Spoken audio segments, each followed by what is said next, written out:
as many people will have seen, that we have a new poll on the trustworthiness of RTE in the opinion of most of the general public. And I was a little bit perplexed by these figures, Jason. I've been looking forward to discussing this with you because um, we believe in democracy here. We believe in, at least when it comes to secular society, that, the people should have their say and the people should get what they want effectively. But it's not always clear what do the people want. And you sometimes wonder, do they even know themselves when you hear figures like this, that newly released data compiled for RTE encompassing the final months of 2024 show that just 40% of the public perceived that RTE was trustworthy, while 81% maintained that RTE is valuable to Irish society. So that leaves about 41% of people who don't think RTE is trustworthy, but they do think it's valuable to Irish society. So I would love to sit down and interview one of those people and just say, what's going on, big guy? What do these figures mean, and what are we to intuit from this polling? Yeah, then you find out he doesn't even engage with RT. Like he only reads the Irish Times and the Journal and things.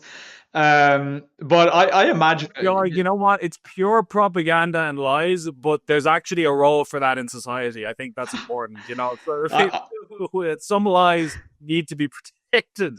But I do think, yeah, I mean, it is funny as you say the absolute mystery of the Irish public in many ways. I mean, I think that every time you get one of these Ipsos polls from the Irish Times, it's like I feel like every time these come out, it's literally just the reverse results of last time. It's like I don't know, Fianna Fáil might be on top, followed by Fine Gael, followed by Sinn Féin, and then I don't know, 5 months later, another poll will come out, and Sinn Féin will be up at the top, and Fianna Fáil, and then Fine Gael at the bottom. It's like I feel like it just depends on what day of the week you ask people what they think, and they'll get back to you based on that. I mean, we heard from one sort of veteran person involved in sort of campaigning and things, that the one thing that she's learned over the course of decades engaged in public life is that you can't predict the electorate. There's no sort of profiling them nearly. Um, so if I'm going to look at this figure charitably, say I'm going to say that the 40% of the public who had the perception that RT overall is trustworthy. I'm going to say that's reflective of the fact that the vast majority, 60% of people now uh, don't think that it is, and that's based on a whole bunch of factors, whether that's sort of the RT transparency issues of recent years, or the, what a lot of people perceive to be the biased reporting and things like that. Whereas, like, say, the 81% saying that RT is valuable to Irish society, maybe they're not making a comment about RT at the moment, but more so the institution itself. Like, I mean, I could certainly see the value in having a public broadcaster if it was broadcasting anything worth broadcasting, which by and large it unfortunately isn't these days.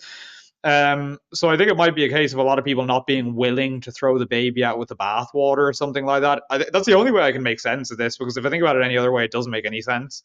yeah, I mean, I suppose, like, I often don't think of this when I'm thinking about RTE because I would never consume their content in this regard. But they do produce alleged entertainment, if you can call it that. But some people apparently find it entertaining. They have sporting, coverage and so on. So Mm.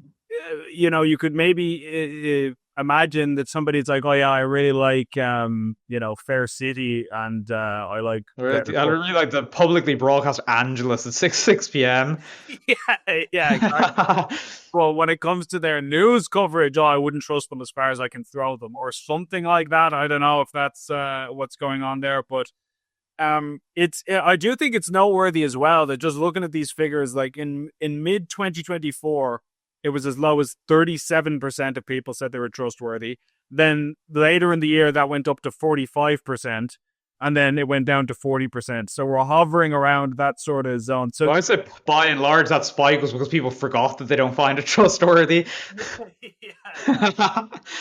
But either way, I do think it's it's notable that we're all forced to pay for this, despite the fact that the majority of people are not willing to say that they find it trustworthy. You know, that it's Yeah, it's still amazing. something that we are forced by law on pain of imprisonment to fund for the privilege of having a television. You know. Yeah, it's really interesting. I did find it funny in that article because obviously these were released under the FOI Act to a was to a postdoctoral sociologist who's writing a book on public service media.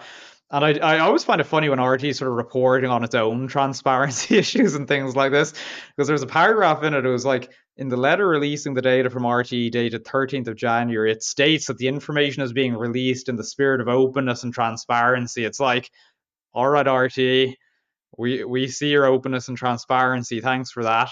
But so yeah, the figures speak for themselves. Like it's as you say, the vast majority of people don't see RT as being trustworthy currently. And I think, again, the only way I can make sense of this is if that sort of 81% maintain, even though it's phrased maintained that RT is valuable to Irish society, it's kind of this idea of nearly putting up with its untrustworthiness, to sort of see that there is some potential value to a public service broadcaster. And again, I could be sympathetic to that perspective, because I think if they were broadcasting, actual quality, uh, moral Irish content, um, I'd be happy to pay for it. But as it stands, I'm not. Why would I?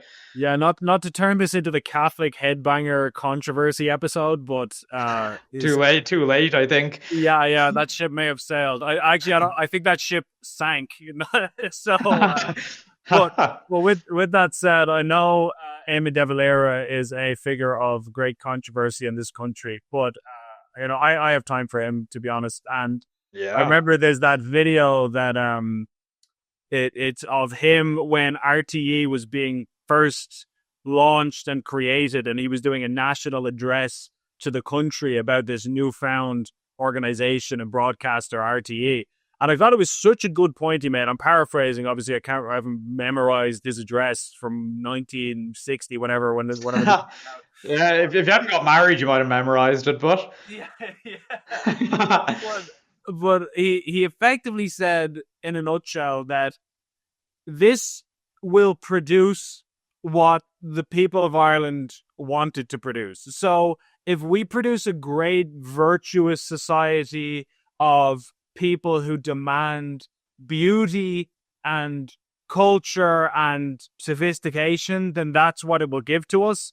And if we become a vicious society that vicious in the sense of having vice and being bogged down in horrible slop, then it will give us horrible slop because that's what we asked for. And so he pretty much said, we're setting this up, and now the ball's in your court, and you as the people of the nation will make it what it is. So don't come crying to me in 50 years if it ends up as a disaster, because that's your fault. He uh, didn't say that, but like that was the subtext. And I thought absolutely true and pretty cool that he would have the moxie to say it in less yeah. words. I do sometimes think this is potentially going to be very controversial, but I do sometimes think that the most realistic path to renewal in Ireland is genuinely something like making the Irish establishment great again, in this kind of idea of cultural renewal within the organizations that are already there. Like, yeah, in line with what you're saying, sort of about, in line with what we've been saying about RT, that if it was broadcasting in a completely different direction, then of course you could see the value of something like that. But the fact is that it isn't, and so I think it's an absolute nuisance at the moment, to put it politely.